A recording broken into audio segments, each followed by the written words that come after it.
Hi guys, so my name is Maya. I am a business owner. I do social media management and content creation for businesses and creators, and I run Creative Evolution. But business is not really the topic of this video. It's actually about my pregnancy. So I have just got to 12 weeks. I will be posting this later just because I don't know when I'm planning on posting about it yet. It might be soon, it might not be, so I thought I would check in at least when I'm feeling all the feels and share how my first trimester went. So first and foremost, very excited that I'm pregnant. Me and my boyfriend are very happy. I am 26 years old, so I'll be 27 when baby's born. We're not planning on finding out the gender. Big surprise for when it's born, and just had the scan recently as well, which is super exciting. So got to actually see Bean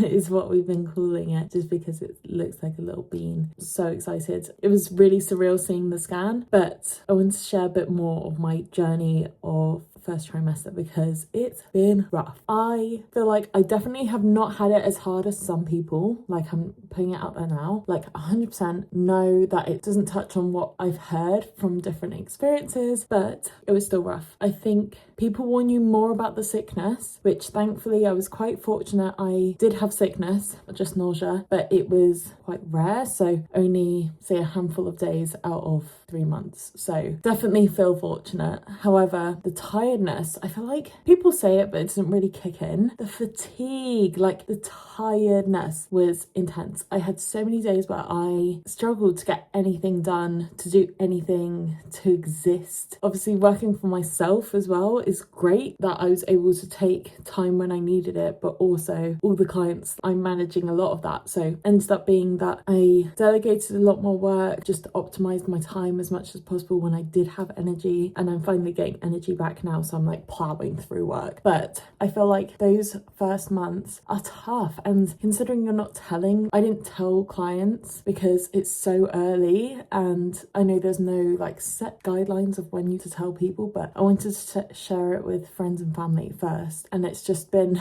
a process, feeling like you're struggling and no one knows that you're struggling. Yeah, so that was a lot, if I'm honest. Cravings, I haven't had any cravings. I think the biggest thing as well that I would mention is I already don't fit in my jeans. Like, I wore jeans yesterday or the day before and they were tight, like really tight. It like hurt. I had to have help getting them off. It was too much. I need to buy some maternity clothes, but I didn't expect to be buying maternity clothes so soon. So that's a whole exciting, expensive journey. I have been trying to find some that are like not attractive, but like that are my sort of style anyway, and it's quite hard. I don't know if I'm looking in the wrong places or I've just fatigued the whole maternity, because a lot of it is just like frumpy, and I'm just not a frumpy girl. I'm not like here for all of that. I'm already a bigger girl, mid-sized girly. I don't really want to be wearing something that's going to make me look even bigger. And considering I've not got like a full-on bump yet, it's a really weird period of time feeling like you're bigger but also not like noticeably pregnant. I can't put into words how I feel, but it's been intense trying to just get over the fact that it's like, yes, you're putting on weight, but you're also growing a human, and it's okay that you're filling out. Like, you're literally growing a human who's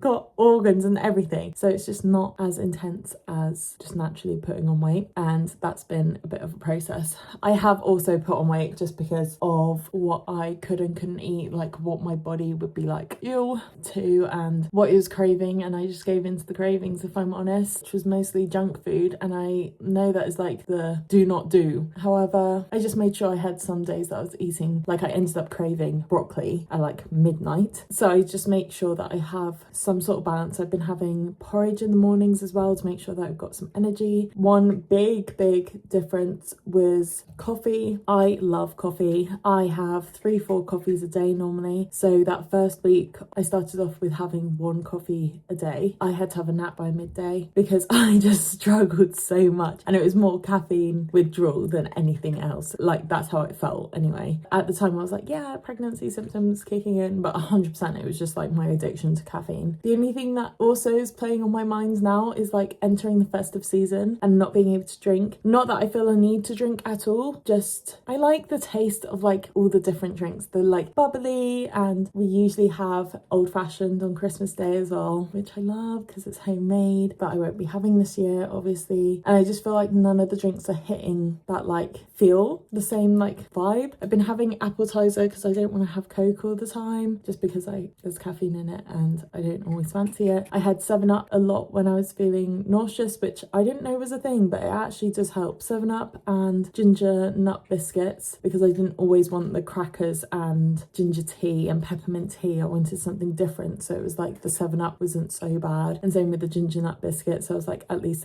there's something to it. And then also polio mints I found helped me a lot. Also like plain tortilla chips, which I know none of that is that healthy, but it was just helpful to not have, like, I wouldn't choose to have a plain cracker anyway, so I just feel like I would have been miserable if I could only eat that. So I know it's different for everyone, but definitely if you're pregnant in first trimester, struggling a bit, try some different things. 100% you don't have to live off ginger tea. I know for some people the travel sickness bands help. I didn't actually get to that point of feeling like I needed them. A lot of water as well, drinking water, and just making sure you're having lots of small meals. I say that I'm a hypocrite because I don't have small meals, but I definitely noticed if I started getting hungry, then the nausea would kick in if I hadn't eaten yet. Like if I had missed the window of eating and it was already too late, yeah, gone, nausea hit. So yeah, I feel like I'm like babbling, but it's been a journey. It's been nice actually. My boyfriend's taken care of me a lot. Lots of decaf teas. It's been a process. I've just got a pregnancy pillow, which again, I didn't think I was going to get one this soon, but I've been struggling to sleep really badly. My back has been so bad. My hips ache, my shoulder aches, my legs have been hurting. All this to also say that I'm very unfit, so probably people that are doing exercise probably don't feel as much pain, and I am starting to do more stuff at home now that I've got more energy, but it's taken me a long time to get there. I started off very early on doing Pilates, reformer Pilates, and I very much enjoyed that. However, I then got absolute fatigue and I just couldn't use my energy for that. I wanted to keep my business afloat. So now that I'm getting energy back, going on walks and like trying my best to stretch and move and just build up my muscles and my bones again in as healthy way as I can. Like I obviously don't want to be doing anything that's going to be at risk, but also I'm worried if I don't do anything as well, like my back clicking is just not good for me or baby. Oh, and also I've been having Pregnacare vitamins and also my greens, my free salt greens, which have been great just to get as many vitamins in as I can, and that's been so helpful to just know that that's ticked off. But yeah, it's been really good, and I've enjoyed telling people, and for like the first time in a long time, not that I film a lot anyway, like personal things, but I'm happy that I didn't film any reactions or anything. I'm happy that that was all kept private. I'm happy that we didn't share anything posting wise until when I do post this, because even keeping it a secret when you know, especially so early, is tough to say the least. I've really enjoyed having that journey with just me and my boyfriend for a bit, and I'm happy to be sharing it now. I've been wanting to scream it from the rooftops, but those moments really made a difference of having that little bubble of feeling like we're growing our family, and that's just been so special. Here we are now, little baby on the way, due in May, end of May, so a little springtime baby, almost a summer baby. Yeah, I'm excited. I am gonna have all those Christmas vibes with a big old bump at halfway. I'm very excited, and yeah, excited to take you along with me on the journey. So please subscribe if you want to see more from me. Please like this video if you enjoyed it. I hope you did. I know it's a very chatty video, but I just wanted to come on and just share all the thoughts and feelings that I've been having, especially in first trimester, and I look forward to hearing from you guys. If you are pregnant and due in end of 2025 or 2026, then please let me know in the comments. Let's make a little community. If you are running your business and you're a mum, because I need the tips. I need the tips and the tricks. Please also feel free to message, comment, etc. My socials are at Maya Clipping on TikTok and Instagram, and I'll be sharing a bit more on there as well. But But I hope you like this, and I'll see you in the next one, guys. Bye.